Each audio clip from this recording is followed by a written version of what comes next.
O podcast que você ouve agora é uma produção da Rádio Tertúlia.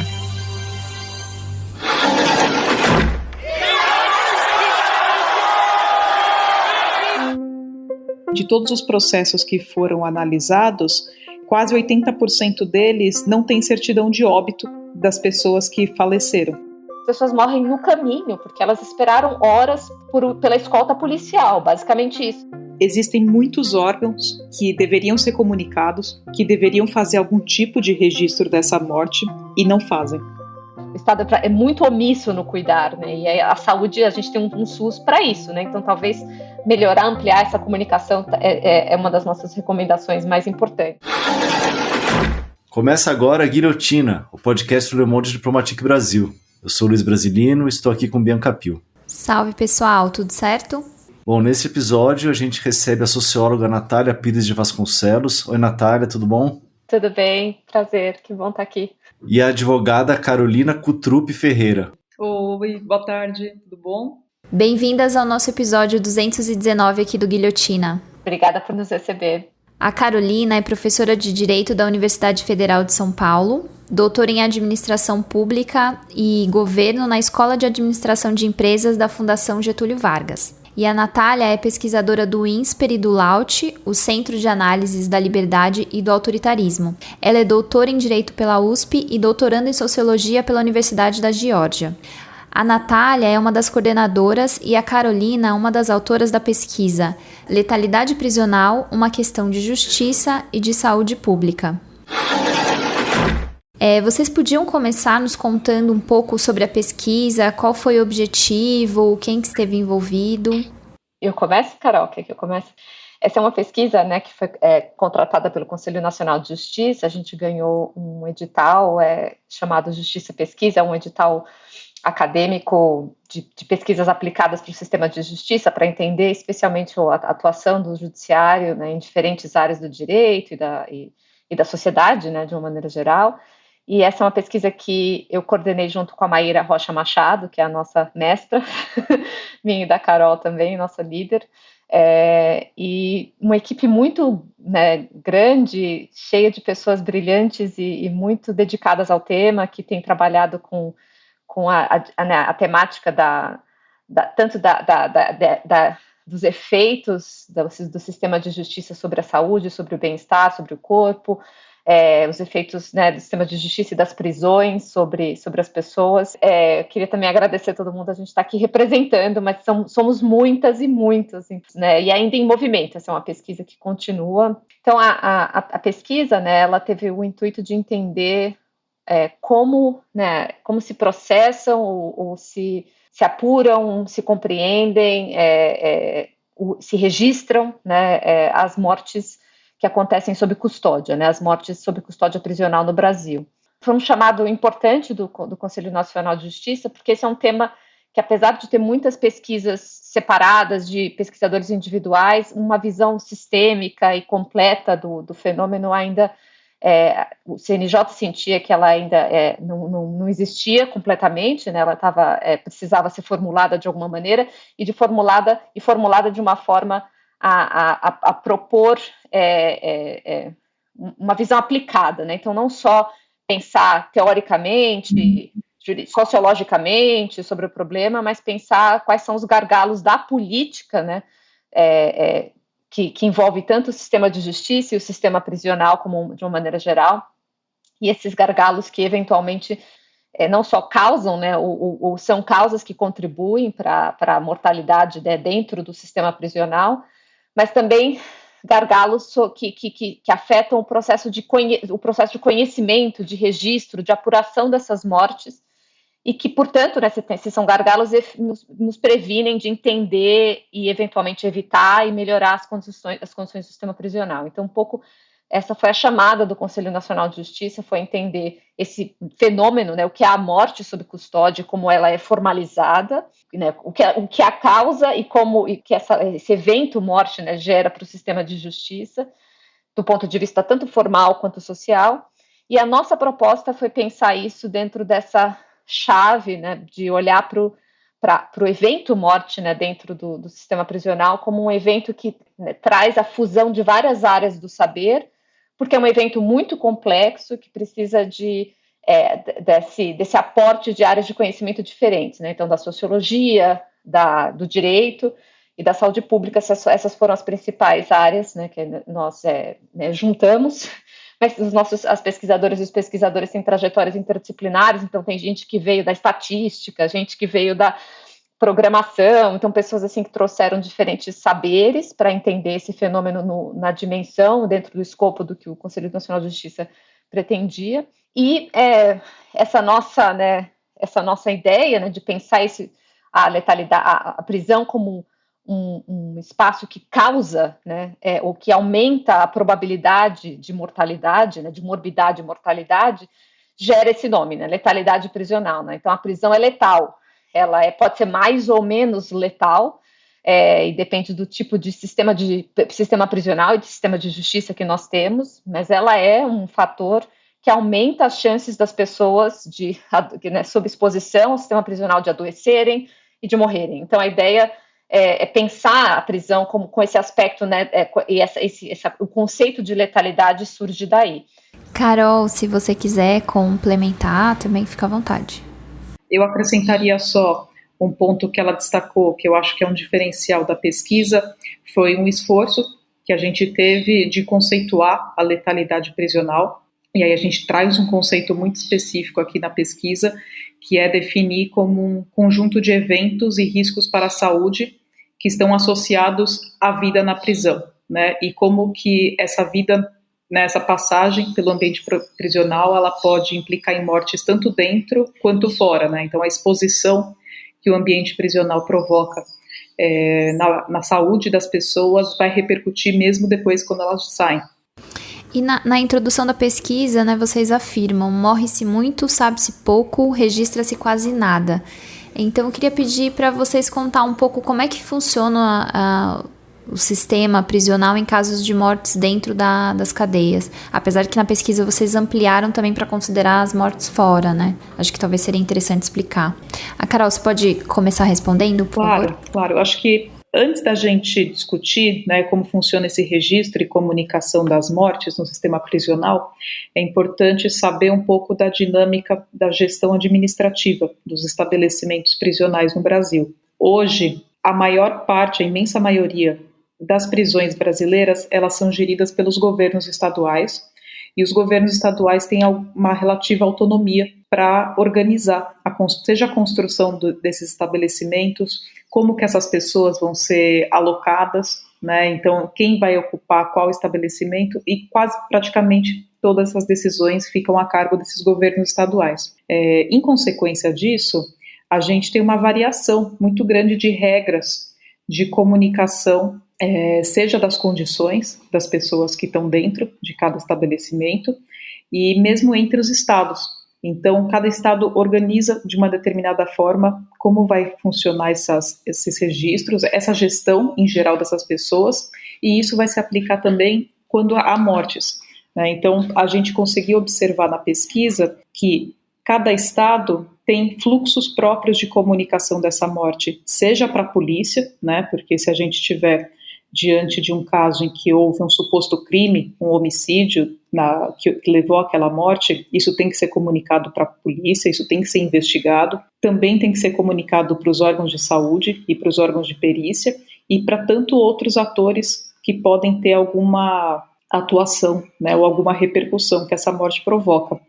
Então, o que a gente percebe é que a primeira conclusão que a pesquisa traz é que não existem fluxos claros entre os estados. Cada estado organiza de uma forma isso não é transparente, e em muitos estados, esses fluxos praticamente eles inexistem, né? E isso traz duas consequências bastante significativas, né, quando a gente pensa em letalidade prisional. A primeira é que a ausência de fluxos, ela causa problemas muito importantes em relação à comunicação dessa morte para o sistema de saúde. Há um risco muito grande de subnotificação dessas mortes e de como elas são registradas. Há ainda um efeito muito importante que é a problemática de comunicação para a família.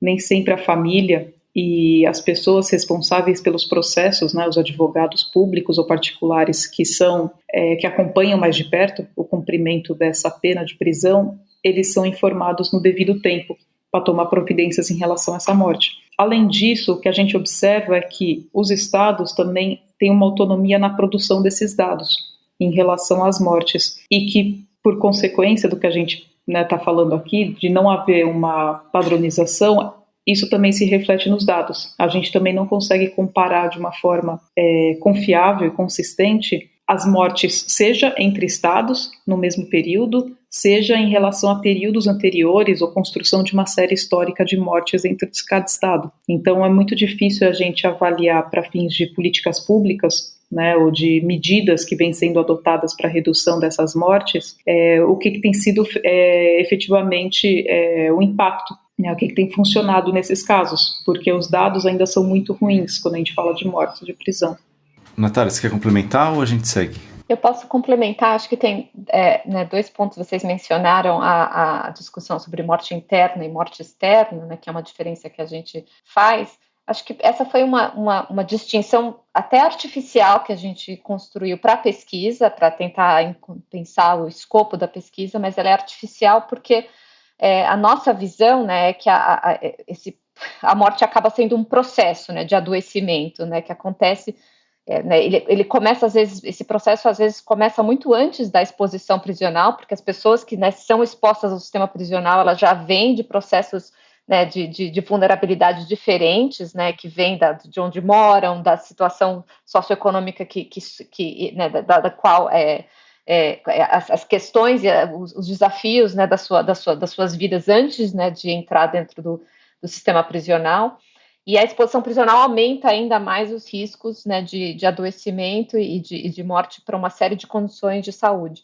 Mas a nossa distinção, né, morte interna e externa, ela acaba sendo um processo porque acaba sendo só o registro do local, né, onde aconteceu aquela morte, né, se foi dentro, né, dos muros da prisão ou fora dos muros da prisão. Mas não é o registro do que causou a morte, né? O que causou essa morte pode ter sido esse processo de adoecimento que muitas vezes começou dentro do sistema prisional e ganhou, né, a sua força aguda, né, dentro do sistema prisional, mas a pessoa é liberada e morre na rua, né? Mas ela pegou tuberculose na prisão, né? Então, acho que esse tipo de distinção que a gente fez foi para entender esses dois espaços, mas também para entender o contínuo entre eles, né? E perceber que, de fato, né, muito do que acontece, a morte que acontece dentro também, ela é uma morte que acontece de maneira muito...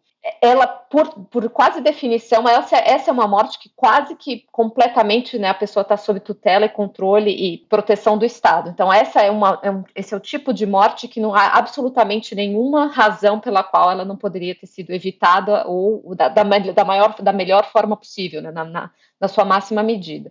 Mas isso não quer dizer que a morte que acontece fora também não é uma morte que poderia ter sido evitada e que também não exige espaço e atuação do sistema prisional, do sistema de justiça também. Né? Não é que porque a pessoa saiu da unidade prisional, que ela está fora, ela está, né, na rua, que ela deixa de estar sob algum tipo de proteção, tutela do Estado, para coisas muito simples ou básicas, né? Por exemplo, continuar o seu tratamento de saúde, né? O Estado se assegurar de que essa pessoa vai ter moradia, que ela vai ter algum tipo de, né, amparo uma vez que ela sai da unidade prisional, porque todos esses são condicionantes também determinantes de saúde. Então tem essa distinção, é uma distinção artificial, né, que é analítica para o processo de estudo do evento morte, mas a gente enfatiza muito a continuidade entre esses dois mundos, né? Esse processo de morte que muitas vezes acontece na rua, ele se iniciou em muitos casos, né, dentro da prisão e deveria gerar, perante o sistema de justiça, obrigações também de tutela e proteção. E como que são as mortes das pessoas presas no Brasil? O que é que vocês descobriram? E qual que é a dimensão desse número de mortes? E como é que vocês classificaram elas, né? Você quer começar, Natália? Eu posso começar. A gente tem um predomínio de mortes por causas que eles... Né, esse é um dos grandes problemas das nossas bases de dados, né? E eu acho que esse é uma questão da pesquisa como um todo, né? Um dos nossos achados, né? A forma como se registram as mortes nos dizem muito pouco sobre as suas causas. Aí, quando você olha para a distribuição das causas, né? Você tem causas aí naturais, né? Aí tem causas violentas ou de né, causas externas, né, os suicídios, e aí os acidentes e as causas não mapeadas ou não compreendidas. Essas são as grandes categorias que o sistema prisional, né, que o DEPEN usa para classificar as mortes. E aí, quando você olha para essas causas, né, você abre essas categorias olhando para os processos, você percebe que essas causas naturais, como elas são registradas nas certidões de óbito, é muito difícil entender se de fato elas foram naturais, né? Às vezes é uma parada cardíaca, é uma parada cardiorrespiratória que pode ter decorrido de uma série de outros fatores que poderiam estar sob controle dentro do sistema prisional. Então, a gente não tem, por exemplo, o registro do histórico médico das pessoas, né? Muitas vezes as pessoas mudam de unidade prisional e elas têm que carregar o papel, o registro médico, o histórico médico dessas pessoas está em papel, né, e se perde, né, nessas transferências, esse contínuo, né, da análise e da avaliação da saúde, do acompanhamento da saúde, ele se perde dentro do sistema.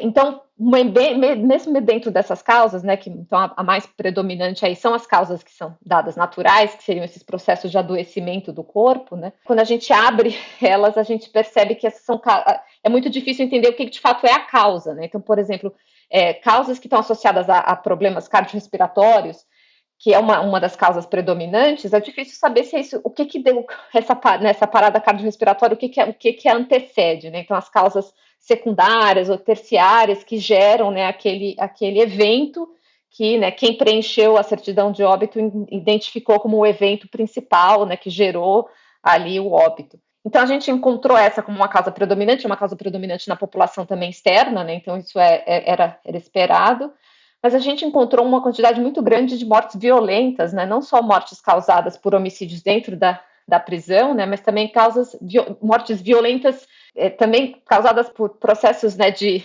estrangulamento, suicídio, então mortes muito associadas a essa, quase que né, o desespero da vida prisional, né, isso é uma coisa que se observa muito em outros países também, né, o quanto que a exposição prisional gera esse adoecimento da saúde mental como um todo, né, e as pessoas não querem permanecer naqueles espaços pela violência que esses espaços, né, pela violência desses espaços, né, então a gente encontrou uma quantidade muito grande de mortes nesses laudos, nesses processos que a gente analisou, de mortes violentas e mortes associadas a estrangulamento e suicídios, então e assim, desproporcionais em relação ao que você encontraria na população externa. E esse foi um achado bastante triste para a gente, né? A gente já esperava os homicídios e as mortes por causas naturais como mortes mais predominantes, mas foi de fato um achado difícil de até entender. E a gente acompanha, né, a fonte dos nossos dados são os processos judiciais, né? Então a gente olha para todo o processo e tenta entender a trajetória daquela pessoa dentro daquele processo, que é um espelho, é uma proxy da trajetória daquela pessoa dentro do sistema prisional durante aquele momento da prisão, né? E então a gente acaba tendo contato, né, com outras dimensões do que é possível apreender do processo, que demonstra outras dimensões da vida dessas pessoas. Então, em muitos casos é difícil chegar naquele documento final, que é o documento que conta, né, faz esse resumo muito, muito frio e distante do que foi, né, esse processo de sofrimento e adoecimento dentro da prisão, e que se culmina com esses indicadores, esses pequenos termos, né, na certidão de óbito, parada cardiorrespiratória, né, morte por estrangulamento. Mas eu acho que uma coisa importante é a gente pensar também o quanto que essa é a forma como a gente mapeia mortes em geral, e é uma forma também que o Estado tem ao mapear as mortes, né, dentro do sistema prisional, dessa forma de se ausentar e se isentar, né, da sua responsabilização para sobre o que acontece lá dentro, né? Então, mesmo dentro das causas naturais, é sintomático que a gente não tenha mais informações sobre por que essa pessoa não teve acompanhamento médico ao longo né, da sua exposição, né, da sua pena, ou se ela teve que tipo de acompanhamento, o que faltou, o que estava presente, quais vacinas, quais exames, né, quantas consultas médicas, né, o histórico médico completo, para que a gente tenha certeza de que, de fato, o Estado fez tudo o que era possível para evitar ainda que fosse essa causa natural, né? Bom, o relatório trata também de casos de desaparecimentos de pessoas presas, né, um fenômeno que remete aqui no nosso imaginário ao período da ditadura. mas que vocês mostram que está muito presente, né? Como é que são e quais são as características desses desaparecimentos? Então, Luiz, é muito difícil a gente afirmar, né, de uma forma categórica esses casos de desaparecimento, porque são pouquíssimas as situações em que há um reconhecimento desse desaparecimento. Quando a gente olha as estatísticas oficiais, mesmo elas tendo variações muito significativas em cada um dos estados, as categorias que existem, né, e que elas são um parâmetro que vem do governo federal, elas tratam das mortes, como a Natália falou, das mortes naturais, mortes criminais, mortes sob suspeita, causa indeterminada e acidentais. Os desaparecimentos não constam nas estatísticas de morte.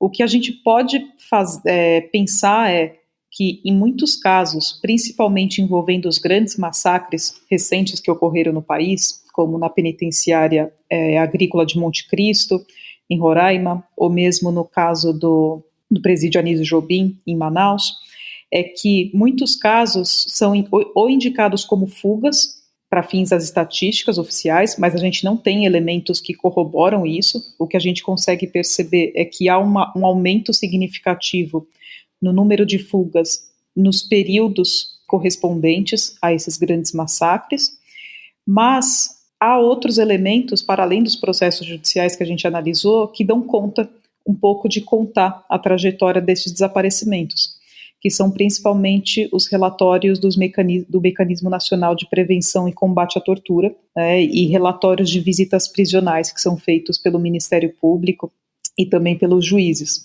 né? Então, em muitos desses casos, por meio de entrevistas com as pessoas presas, né, que estão dentro do estabelecimento, elas apontam que falta um determinado número de pessoas, elas apontam que não houve fuga, enfim, elas trazem indícios de como esses desaparecimentos eles vêm sendo tratados.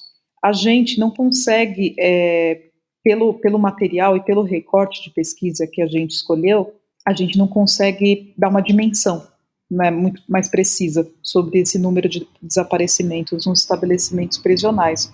O que a gente consegue apontar é que existe uma dinâmica muito específica aqui, que é de um apagamento dessas pessoas, né? Então essas pessoas elas não aparecem nem como mortas para fins estatísticos, elas aparecem como fugas, e aí isso de alguma forma tem como uma consequência que é isentar o Estado de uma possível investigação sobre o que aconteceu em caso de morte, né? Então, de alguma forma é atribuir a responsabilidade à própria pessoa desaparecida, né? Então é imputar que ela é uma fugitiva e não que ela é uma desaparecida, e como isso reverbera, né, nas próprias políticas de Estado, que é de apagamento das condições prisionais e esses próprios aspectos da letalidade mesmo. Eu queria perguntar para vocês em relação às mortes naturais, que me parece que algumas mortes são consideradas naturais, né, nos processos, mas que evidentemente foram facilitadas, né, pela condição da prisão. Como é que vocês analisaram esses dados e tal, e quais são essas, como é que dá para categorizar essas mortes que são naturais, mas não são tão naturais assim? Como classificar esse conjunto aí? Se eu puder acrescentar já para também a gente ganhar um pouco de tempo, como é que foi a questão da pandemia, né, de Covid-19? Porque esse me parece um caso meio clássico assim, do que eu estava colocando na pergunta, né, uma condição ali onde o isolamento era fundamental para garantir, né, a saúde das pessoas, e que a prisão em si já meio que impossibilitava isso, né? A gente, de fato, né, quando você olha, dentro das mortes internas, você vai ter as doenças do aparelho circulatório, sepse, como as mais presentes, né, as mais frequentes, e aí depois, como eu falei, né, a asfixia, como uma causa muito frequente também, né, a terceira mais frequente nos processos. E acho que é importante colocar também como é que a gente... Por que é tão relevante, né, esse dado da gente ter achado a asfixia? Porque a forma de coleta que a gente faz, que é uma coleta desses casos de maneira aleatória, se esses 12 casos que aparecem, né, como os mais presentes, mostram essa como uma causa muito relevante, isso significa que é um processo provavelmente muito presente dentro do conjunto completo dos casos, se a gente não estivesse só olhando para uma amostra, né? se esses casos conseguiram chegar na amostra. Né? Mas aí, respondendo a sua pergunta, né, é muito difícil saber o que é uma doença do aparelho circular. A gente pegou todas as certidões e a gente foi classificando as certidões de acordo com a tabela do SIM, né, do SUS, e as causas morte, como é que o SIM e o CID, né, classificam essas causas dentro de categorias mais amplas. E o que é muito difícil, porque a forma como, né, cada certidão de óbito é preenchida de uma maneira diferente. Não existe também, esse é um dos pontos que a Carol colocou, uma padronização de como a explicação sobre a morte vai ser narrada ou contada também nos documentos que informam a morte. Então, a gente tem muitos documentos que informam a morte que simplesmente citam isso, né? Parada cardiorrespiratória, é isso. E a gente não sabe absolutamente nada mais. Essa pessoa pode ter tido uma parada cardiorrespiratória porque ela, né, sofreu uma violência extrema, né? Não tem um dado sobre se houve um exame, né, um exame de corpo de delito, se você tem algum outro indício no corpo dessa pessoa ter passado por alguma outra forma, algum outro sofrimento. Ela pode ter morrido de parada cardiorrespiratória por causa da Covid. E em muitos casos ela não é nem testada, né? E a gente tem casos em que as pessoas não recebem esse processo de determinar o que é que levou a esse último evento não está mapeado, né, na documentação que a gente analisou. Então, saber exatamente distinguir o que é algo que a pessoa carrega dentro dela, geneticamente, que ia levá-la àquele evento, independentemente da trajetória de vida e da presença ou não do Estado, que aí já é algo muito difícil até de se pensar, independente da vida, a pessoa ter passado pela vida prisional ou não, né? Nós somos... A nossa trajetória em saúde, ela é um conjunto né, é um amalgamento de uma série de diferentes condições, né, de onde você veio, quem te criou, para onde você nasceu, onde você morou, né, se você tinha luz do sol, ar puro, exercício físico, acesso a boa alimentação. Então, é uma quantidade enorme de diferentes fatores que determinam a sua saúde hoje, né? Fatores que a gente estuda e não consegue nem mapear quais todos, né? Então, pensar exatamente, distinguir o que é uma causa natural de uma causa que poderia ter sido controlada ou prevista dentro, né, da unidade prisional pelo Estado já é muito difícil em qualquer condição. Mas especialmente quando a gente tem quase nenhuma informação sobre qual é, né, a trajetória dessa pessoa dentro da unidade prisional. E é um pouco isso que acontece nesse processo, né? Então, ainda que esses documentos existam, eles não são trazidos para o sistema de justiça, né? Então, o judiciário, quando vai apreciar esse evento morte e extinguir a punibilidade do processo, não há nenhuma, a menos que uma morte, exista assim, uma suspeita sobre a morte, aí se abre uma investigação, e em geral as mortes prisionais dentro da unidade prisional, elas convidam essa investigação, mas ela não acontece necessariamente. A Carol pode conversar um pouco sobre isso, né? O que é a investigação sobre a morte dentro da prisão.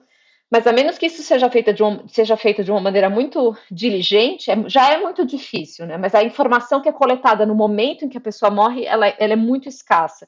O nosso argumento nessa pesquisa é de que ela é escassa por uma razão muito concreta, porque não se quer produzir informação, ou mais informação sobre essa morte, né? Saber mais é saber o que a gente já sabe, de que muitas dessas mortes são completamente ou muito, né, fortemente evitáveis. E muitas delas são fruto de violência, né, passiva ou ativa, né, você deixar alguém morrer ou você de fato causar aquela morte por estrangulamento ou por uso de arma de fogo, né. Então, assim, há diferentes formas de se matar que não precisam necessariamente de uma violência direta, né. Foi muito chocante para a gente encontrar uma quantidade muito grande de mortes internas que vem de ferimento por arma de fogo, por exemplo, né? Ou traumatismo craniano. Então, você sabe que a pessoa está morrendo porque ela caiu, ou porque ela bateu a cabeça, ou porque ela foi espancada, né? Mas, assim, o que mais a gente sabe? Não, a gente não consegue saber mais nada. E as mortes externas, é muito sintomático a gente saber que a maior parte delas é ferimento de arma de fogo. A pessoa saiu e morre na rua por violência, né? Porque ela está dentro do ciclo de violência. Ela saiu e ela vai morrer por ferimento causado por arma de fogo. E é assim, super predominante, e depois a gente coloca lá hemorragia de causa não especificada. Né? O que é uma hemorragia de causa não especificada? Né? É isso, uma hemorragia de causa não especificada. A pessoa sangrou e morreu sangrando. Agora, por quê? A gente tem pouca informação. Né? Então, para mim, né, a pessoa morre de causas naturais dentro da prisão e também violentas, e morre fora predominantemente por causas violentas, né? Então, isso, ela morre na rua por violência, provavelmente de Estado ou da sua própria, né, presença dentro do ciclo de violência, né? Então, foi um dos nossos achados, assim. Agora, o que a gente sabe, o que acho que a gente tira, é que a gente sabe pouco, e isso é proposital. É um pouco essa falta de informação, não é uma omissão, ela é uma omissão muito não omissa, né? Muito ativa, assim, muito explícita, né? Não sei, Carol, se você quer falar um pouco sobre investigação.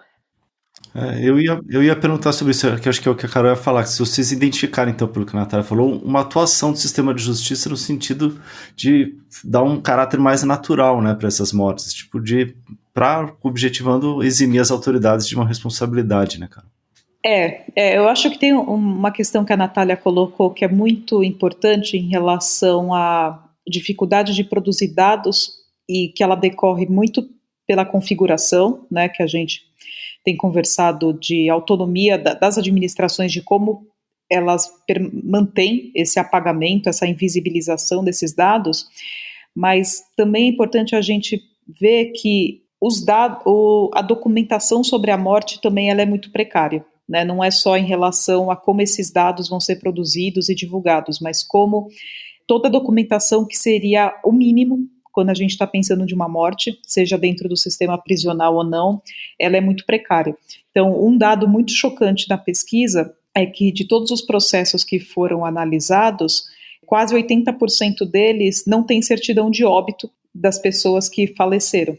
Né? Então, nos processos, quando a gente olha, né, esses processos são extintos em razão da morte da pessoa, tem uma exigência legal, tem uma previsão específica no Código de Processo Penal que, para que um processo seja extinto, né, arquivado, encerrado, precisa ter uma certidão de óbito junto. E em quase 80% dos casos isso não foi observado.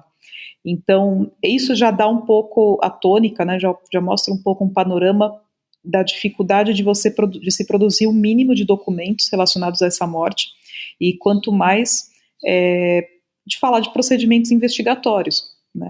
Uma certidão de óbito teria que ser um ponto de partida para abrir uma série de procedimentos e uma série de apurações, tanto em relação a essa morte dentro da prisão, né, observar se as circunstâncias em que essa morte ocorreu, se ela foi decorrente de uma morte natural ou decorrente de um crime ou da própria omissão de algum agente estatal, mas também para apuração de responsabilidade interna. Né? Então, tem tanto uma questão da investigação para apuração de um crime, mas justamente esses casos de omissão, em que às vezes uma pessoa morre porque ela é sabidamente uma pessoa com problemas mentais ou com tendências ao suicídio, e ela morre por uma omissão do Estado, em que não tinha condições dela ter sido cuidada ou ter dado atenção devida, não deixando ela sozinha ou colocando ela em risco.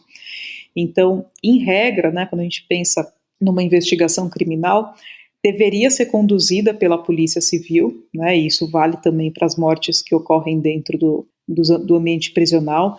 Exige-se uma perícia daquele espaço e daquele corpo no local, né, e assim como isso se aplica para tanto mortes internas quanto mortes externas à prisão. Mas na prática o que a gente percebe é que pouquíssimas mortes elas são investigadas como tais, seja porque a gente não tem o mínimo de documentação em relação ao óbito em si, mas menos ainda sobre eventuais laudos, seja necroscópico, né, em relação ao corpo, seja o local das circunstâncias em que aquela morte ocorreu, né, como caracteriza aquele espaço no momento do óbito, e também para apuração de responsabilidade a gente não encontrou quase nenhuma documentação sobre isso. Então, pelos processos judiciais, a gente não consegue saber se houve alguma responsabilização de funcionários por essas mortes.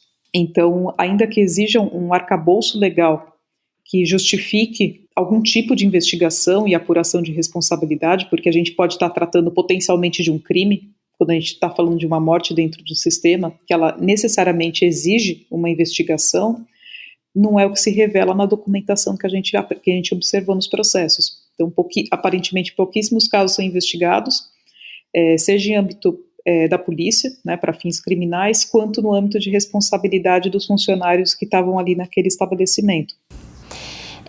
Outro ponto que a gente queria também trazer aqui para a conversa é em relação aos processos que vocês analisaram, né? Qual foi a qualidade da documentação que vocês encontraram, né? No relatório vocês falam de um vazio de informações ao longo de todo o fluxo processual. Vocês podiam falar um pouco para a gente também dessa dificuldade de encontrar os dados? E acho que a Natália que mencionou um pouco que também é meio deliberado também, né? Esses vazios aí de informação, né? Eu vou começar e acho que a Carol pode complementar, porque ela conhece bastante dos fluxos, né, e do que falta dos fluxos, que, de uma maneira geral, explica a falta de informação no processo individual, mas né, eu acho que tem uma questão estrutural em relação ao sistema de justiça, que é como esse processo que a gente estudou, nesses processos que a gente estudou, eles aparecem para o sistema, para o judiciário, né?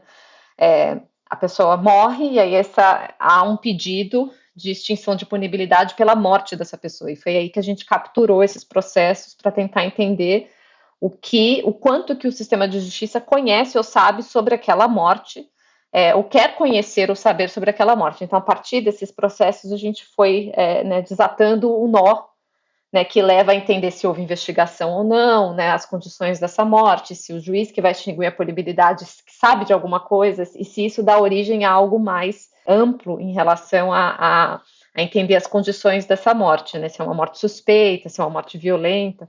E o que a gente identificou, né, que de uma maneira geral, tem muita variação entre estados, então acho que esse é um ponto importante, né? Então tem estados que produzem mais papel do que outros estados em relação a esses protocolos e formulários e até, por exemplo, certidões de óbito, mas de uma maneira geral, o que a gente encontrou é que é muito difícil traçar, e a gente imagina que isso vai ser difícil também para o juiz que vai analisar a extinção de punibilidade e eventualmente, né, discutir se esse caso deve ser ou não investigado, merece mais ou não atenção, que o quanto que esse juiz, né, essa juíza, recebe de informação sobre o caso. E em muitos casos, né, como a Carol colocou, não tem certidão de óbito, então chega a informação do óbito, né, e às vezes é o defensor ou a defensora que traz essa informação para o processo. Morreu, extingue a punibilidade. Como se essa morte, né, que aconteceu, ela é uma morte que não precisa de muitos olhares, né, e não deveria, é uma morte que vai mobilizar institucionalmente lá a Secretaria de Administração Penitenciária, mas que não necessariamente precisa gerar a comoção desse juiz. O juiz é que está atuando no caso, naquele caso individual daquela pessoa que está sendo, né, está acompanhando aquele caso, está acompanhando a execução daquela pena.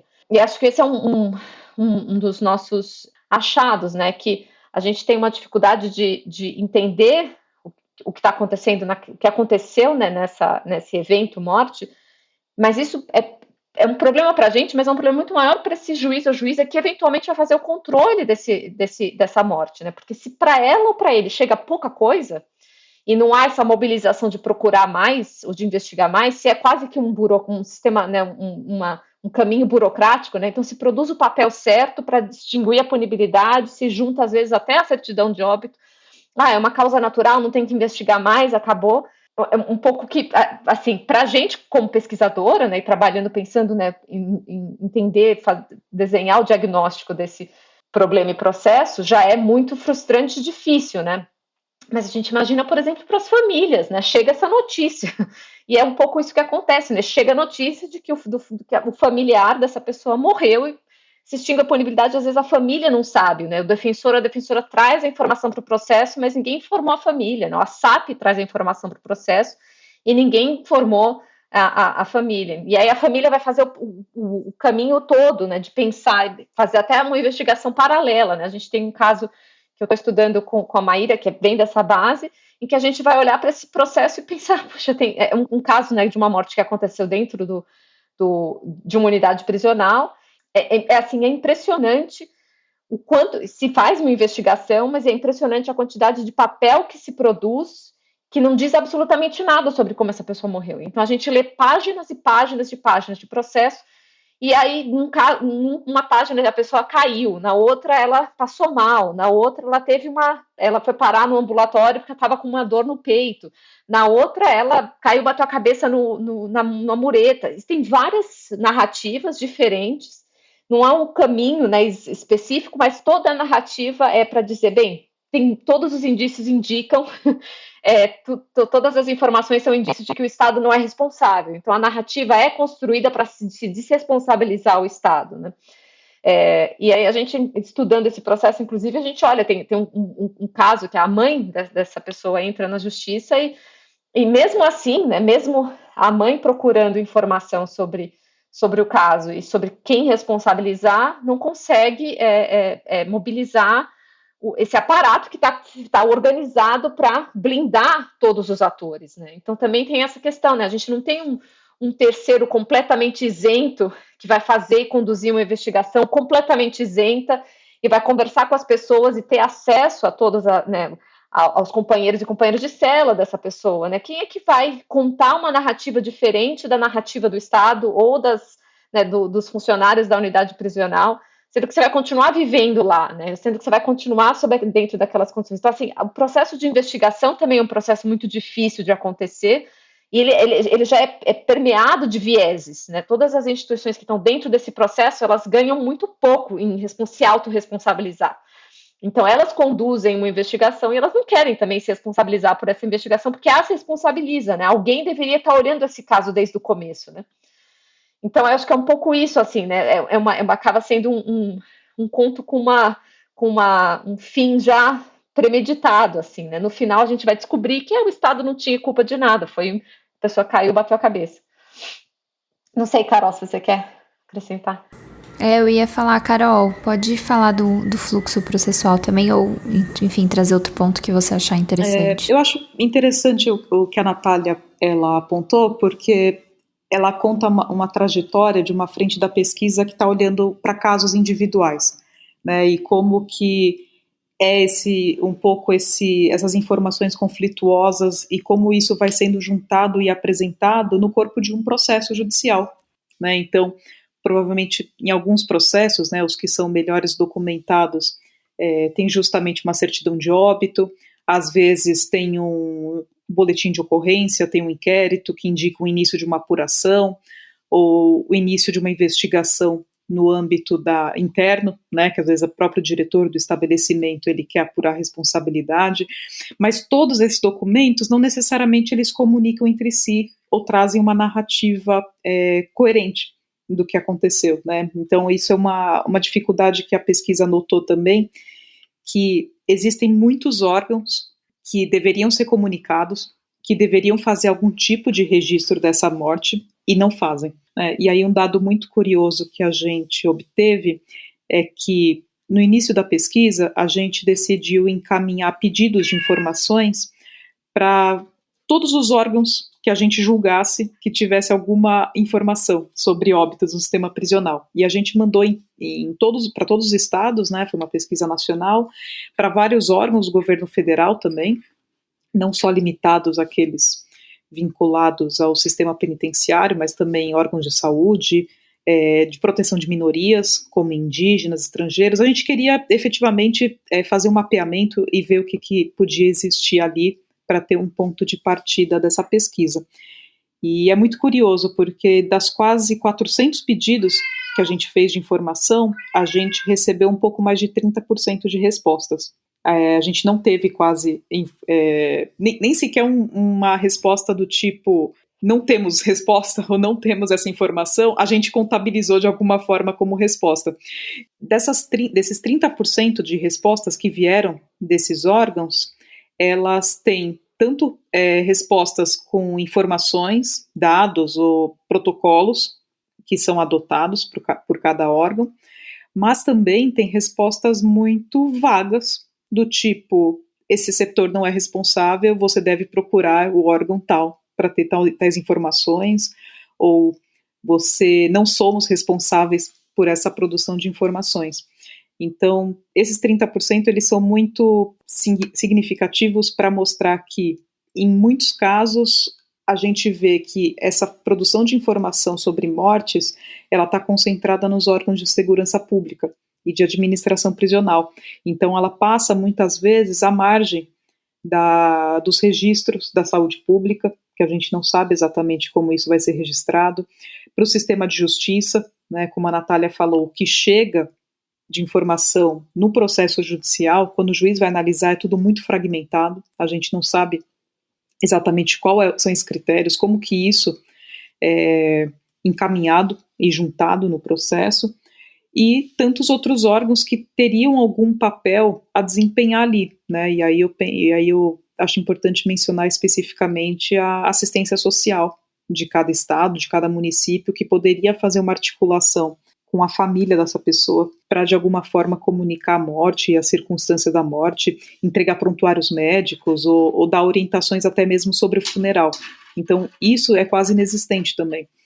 E a gente vê que nessa dimensão, né, quando a gente olha numa dimensão de vários órgãos envolvidos, por isso os fluxos eles também não existem, ou eles são extremamente precários, né, e isso se deve justamente por essa conclusão, né, que a gente chega, que é a questão do apagamento e da invisibilidade dessas mortes, mas também a gente pode atribuir a uma cultura de sigilo desses órgãos de segurança, né, de não abrir, né, não apenas em relação ao número de mortes, mas as próprias atividades que eles desempenham, né, e as circunstâncias dos ambientes prisionais que ainda vigora uma cultura de segredo no país. E, Carol, enfim, a Natália também pode responder, mas você acabou de mencionar as famílias dos presos, e eu queria entender também como é que o sistema de justiça atua em relação às famílias, e se existe alguma espécie, por exemplo, de restituição de fiança, por exemplo, né? O que vocês observaram dentro desse tema? Em regra, uma pessoa, quando ela morre dentro do sistema prisional, a família tem direito a providenciar, né? Ela recebe as orientações quanto ao auxílio funeral e ela pode levantar eventuais valores que ela tenha depositado, seja em decorrência de fiança ou decorrência do trabalho que ela exerceu dentro da prisão. Só que para isso acontecer, a família tem que cumprir uma série de requisitos e também tem que apresentar uma série de documentos que não necessariamente ela teve acesso ou que foram disponibilizados a ela. Então a gente fica numa situação kafkiana, né? Porque para ela poder fazer um pedido de levantamento desses valores, ela vai precisar da certidão de óbito, ela vai precisar comprovar, às vezes, que tem um vínculo de parentesco, que ela é herdeira de alguma forma, que ela tem direito àqueles valores, e quando não necessariamente ela foi sequer comunicada dessa morte ainda. Então isso é muito complicado. Isso fica especialmente complexo quando a gente pensa em casos em que as pessoas moram em um estado, né, ou moram numa cidade e elas vão cumprir pena, às vezes, do outro lado do país. Especialmente em casos de presídios federais, por exemplo, que estão em regiões muito distantes, não raras às vezes é necessário pagar um traslado desse corpo para que ele seja enterrado, né, para que haja cerimônias necessárias para o seu sepultamento. Isso, de alguma forma, é disciplinado, né, pelo governo federal, é mais organizado, mas ainda assim a gente não sabe exatamente o tipo de assistência que é prestada à família e como isso funciona de fato, né, nesses casos em que tem uma logística mais complexa, né, tanto do sepultamento quanto do acesso desses familiares aos bens e qualquer outro patrimônio que a pessoa presa tenha construído, né, nesse período. E eu acho que tem um ponto, o Estado depende muito das famílias para fazer a gestão dessas pessoas, né, dentro do sistema penitenciário. Então, as pessoas precisam das famílias para alimentação, para lazer, para até, né, saúde mental, né? A família provê tudo isso, né? A família provê o jumbo, as roupas, né? Então toda essa assistência que o Estado deveria prover completamente é muito dependente da família. E aí, nesse processo como um todo, né, você vê a família participando desse caminho, né, desse caminho trágico, né, nesses momentos, como ela vai pagar por, né, uma parte, né, grande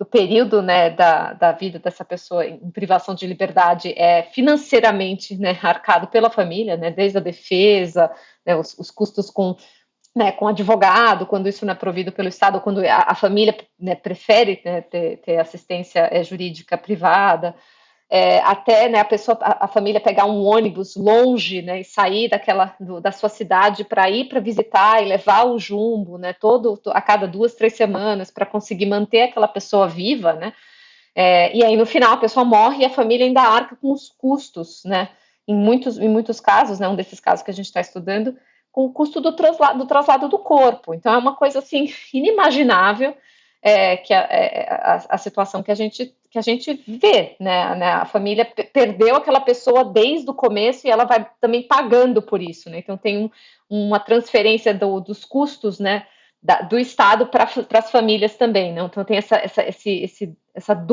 esse duplo fardo, né? A perda da pessoa, né, do seu convívio familiar, e depois, né, a perda da pessoa porque a pessoa morreu, e além de tudo esse fardo financeiro, né, que permaneceu ao longo de todo o processo de privação de liberdade até a morte, inclusive com a morte. Então essa né, é uma vulnerabilidade, né, acumulada, né? Uhum. Bom, a gente está chegando ao final do episódio e queria encerrar perguntando para vocês um pouco sobre as recomendações que estão na publicação, né, na parte final, e se referem a diferentes órgãos. Então, queria que vocês destacassem o que vocês consideraram mais urgentes. Quer falar, Carol? Eu posso falar, não sei o que você prefere. Eu posso começar com a parte... eu acho que assim, um conjunto de recomendações é algo que a gente sabe que quem trabalha com saúde prisional pede há muito tempo, que é uma maior e mais intensa comunicação entre sistema de saúde e sistema de justiça, né, e sistema penitenciário, que essas áreas elas conversem, elas trabalhem em conjunto, né, que o SUS chegue, né, nas unidades prisionais, chegue de verdade, tenha condições de trabalho e que as pessoas tenham condições de acesso a todos os tratamentos, assistência farmacêutica, né, testagem, exames, que a pessoa não precisa esperar horas e horas para ser transferida da unidade prisional para um hospital quando ela está numa condição de saúde, ela está numa situação de emergência, né? Muitas vezes as pessoas morrem no caminho porque elas esperaram horas pela escolta policial, basicamente isso. Você tem o hospital do SUS, a porta está aberta e a pessoa não consegue chegar porque ela precisa esperar a escolta policial, e a escolta policial é um recurso escasso, né? Então, essa maior integração e comunicação para melhorar as condições, pelo menos as condições mínimas de saúde, né? Mas aí pensar também como a saúde pública pode melhorar o espaço o espaço penitenciário para além só do tratamento e da assistência, mas também pensar estruturalmente, né? O que a saúde significa naquele espaço, né? E o que saúde significa de uma maneira geral quando uma pessoa está exposta a um ambiente como esse, à violência de Estado. Então, essa articulação entre esses setores, né, para potencializar o dever do Estado de cuidar, né, não só de punir. A gente sabe que essas duas coisas estão acontecendo ao mesmo tempo dentro do sistema penitenciário, mas o cuidar é praticamente... o Estado é muito omisso no cuidar, né, e a saúde, a gente tem um SUS para isso, né, então talvez melhorar, ampliar essa comunicação é uma das nossas recomendações mais importantes. Carol, pode seguir, por favor. Além da relação do sistema de segurança com o sistema de saúde, que é central para a gente ter uma padronização, né, e uma compreensão efetiva do que são essas mortes, a equipe de pesquisa ela também propôs algumas atuações por eixos, né, e porque a gente pensou diante desse quadro, né, de falta de dados, de problemas de documentação dessas mortes, né, e como elas estão sendo subnotificadas atualmente pelo Estado brasileiro, que vários órgãos têm que ser envolvidos, né, é um trabalho de uma política de Estado, efetivamente, de trazer mais precisão, né, e trazer mais consistência para a gente compreender esse fenômeno. Então, a gente tem tantas recomendações em relação à produção dos dados estatísticos e maior transparência de como esses dados são produzidos, com indicações específicas em relação às mortes, em relação aos desaparecimentos, como a gente tratou aqui. Tem uma série de providências que os atores do sistema de justiça, pensando aqui no juiz, Ministério Público, Defensoria Pública, eles podem adotar também para fiscalizar em âmbito administrativo como essa morte está sendo investigada, né, se houve uma conclusão ou uma mudança de conclusão em relação às circunstâncias da morte. Então, por exemplo, uma morte que inicialmente foi classificada como uma morte indeterminada, se houve algum procedimento para apuração e houve alguma conclusão nesse sentido, né, para concluir se houve uma morte por acidente, uma morte criminal ou mesmo uma morte natural, né? Então acho que os atores do sistema de justiça, eles têm essa responsabilidade como pessoas que são responsáveis de alguma forma pelo cumprimento da pena dessa pessoa. Eles fiscalizam todas as etapas em que essa pessoa está presa. É natural que eles também sejam responsáveis pelo monitoramento das circunstâncias dessa morte, e também a gente traz uma série de recomendações de comunicação desse óbito, que, como a gente pôde ver pela ausência de respostas, né, e ausência de cooperação desses órgãos, é que a maior parte deles nem sequer recebe essa comunicação ou qualquer registro que essa morte ocorreu. Então, acho que um passo muito, muito inicial seria estabelecer um fluxo desses órgãos de segurança com uma série de atores que podem tomar providências em relação a essa morte, né, seja em relação à fiscalização, a classificação desses óbitos e mesmo ao contato com a família e a produção de dados. Em geral, né, eu acho que essas foram as principais recomendações que a gente trouxe, e a gente também teve um cuidado de trazer recomendações tanto para os estados, que têm essa responsabilidade pela gestão dos estabelecimentos prisionais, mas também para os órgãos federais, que dão as linhas gerais de atuação e que podem empreender justamente um esforço de padronização desses dados e desses fluxos também. Perfeito, gente. Obrigado demais aí pela participação de vocês aqui no Guilhotina. Queria agradecer a vocês também pela pesquisa, né, pelo trabalho tão importante que vai jogar a luz aí por fenômenos que, como vocês colocaram, estão sendo alvo de um processo de apagamento, né, e esse trabalho de vocês vai no sentido contrário. Imagino que também tenha desagradado algumas pessoas aí, né, torna mais importante ainda. Obrigado. Obrigada a vocês, eu que agradeço imensamente ter, né, oportunidade de falar um pouco da pesquisa aqui.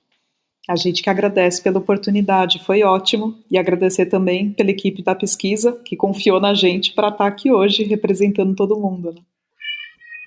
Excelente, gente. Valeu. Maravilha. E eu queria agradecer o seu gatinho, que fez participação especial. Hoje recebemos a socióloga Natália Pires de Vasconcelos e a advogada Carolina Cutrupi Ferreira. Elas fizeram parte do grupo de pesquisa que produziu o relatório Letalidade Prisional, uma questão de justiça e de saúde pública. A publicação está disponível no site do Conselho Nacional de Justiça. Nosso muito obrigado a você que nos acompanhou até aqui. Se você curtiu essa entrevista, comenta na plataforma que você está nos ouvindo e compartilha nas suas redes sociais. Assim a gente alcança mais pessoas. O Guilhotina é o podcast do Le Monde Diplomatique Brasil. Acesse diplomatique.org.br/assine e faça uma assinatura para nos apoiar. Você também pode ouvir o Guilhotina na Rádio Brasil Atual, 98,9 FM na Grande São Paulo, ou pelo site da emissora, sempre às sextas-feiras, às 16h. Eu sou Luiz Brasilino e fiz o roteiro e a apresentação junto com a Bianca Pio. A edição e a sonorização são da Beatriz Pasqualino pela Rádio Tertúlia, e quem faz o design das nossas redes sociais é a Ellen Saori. Obrigado e até semana que vem. São Paulo, dia 1º de outubro de 1992, 8 horas da manhã. Aqui estou mais um dia, sob o olhar sanguinário do vigia. Você não sabe como é caminhar com a cabeça na mira de uma HK. Metralhadora alemã, o de Israel, estraçalha ladrão que nem papel. Na muralha em pé, mais um cidadão José, servindo um estado, um PM bom, passa fome metido a Charles Bronson. Ele sabe o que eu desejo, sabe o que eu penso. O dia tá chuvoso, o clima tá tenso. Vários tentaram fugir, eu também quero. Mais de 1 a 100, a minha chance é 0. Será que Deus ouviu minha oração? Será que o juiz aceitou a apelação? Manda um recado lá pro meu irmão. Se tiver usando droga, tá ruim na minha mão. Ele ainda tá com aquela mina. Pode crer, moleque, é gente fina. Tirei um dia menos ou um dia mais, sei lá, tanto faz. Os dias são iguais. Acendo um cigarro e vejo o dia passar. Mato o tempo pra ele não me matar. Homem é homem, mulher é mulher. Estuprador é diferente, né? Toma soco toda hora, ajoelha e beija os pés. E sangra até morrer na rua 10. Cada detento, uma mãe, uma crença. Cada crime, uma sentença. Cada sentença, um motivo, uma história de lágrimas, sangue, vidas inglórias, abandono, miséria, ódio, sofrimento, desprezo, desilusão, ação do tempo. Misture bem essa química, pronto, eis um novo detento. Lamentos no corredor, na cela, no pátio, ao redor do campo, em todos os cantos. Mas eu conheço o sistema, meu irmão. Aqui não tem santo. Ratatata, preciso evitar que um safado faça minha mãe chorar. Minha palavra de honra me protege pra viver no país das calças bege. Tic-tac, ainda é 9h40. O relógio na cadeia anda em câmera lenta.